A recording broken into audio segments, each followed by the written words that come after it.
যারা দুনিয়াতে ফিতনা সৃষ্টি করে এদের ব্যাপারে আল্লাহ কি বলছেন শুনলে আপনি অবাক হয়ে যাবেন।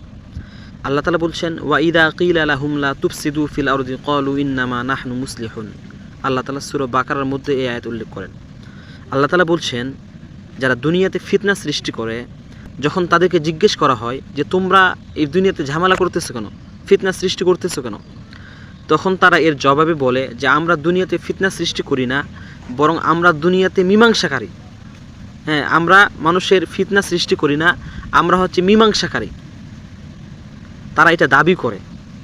আর আল্লাহ তাআলা তার পরের আয়াতের মধ্যে বলেন, আলা ইন্নাহুম হুমুল মুফসিদুন ওয়ালাকিন লা ইয়াশউরুন। আল্লাহ তাআলা বলে, জেনে রাখো যে তারা দুনিয়াতে ফিতনা সৃষ্টি করে, দুনিয়াতে মানুষের সাথে ঝগড়া লাগাই দেয়, এটা সত্য, কিন্তু তারা এটা উপলব্ধি করে না, তারা এটা চিন্তা করে না।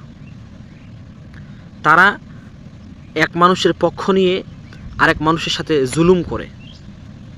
আল্লাহ তাআলা এটা বুঝাচ্ছেন যে মীমাংসার নাম দিয়ে এমন অনেক মানুষ আছে যারা জুলুমের শিকার হয়। এদের ব্যাপারে আল্লাহ তাআলা কঠিন হুঁশিয়ারি দিয়েছেন। আর আল্লাহ নবী সাল্লাল্লাহু আলাইহি ওয়াসাল্লাম বলেন, যারা দুনিয়াতে ফিতনা সৃষ্টি করবে তারা জান্নাতে প্রবেশ করবে না। এজন্য আমাদের ফিতনা থেকে দূরে আসা দরকার। তখন আমাদের কি করা উচিত? কোনো একটা যদি কোথাও ঝামেলা হয় আমাদের কি করা উচিত?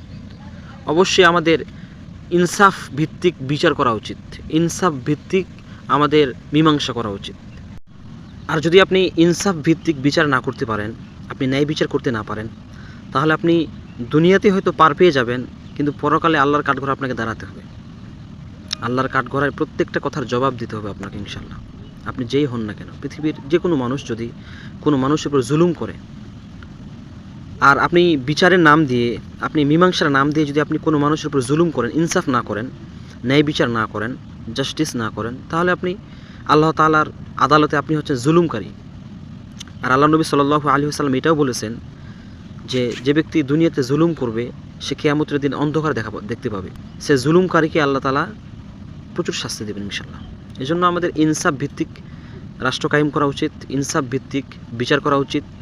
যদি আমাদের মনে হয় যে আমরা ইনসাফ ভিত্তিক বিচার করতে পারবো না, তাহলে সেখানে আমাদের না যাওয়াই উচিত। এর মধ্যেই ইনশাল্লাহ কল্যাণ থাকবে, অন্যথায় আমরা পথভ্রষ্ট হয়ে যাব।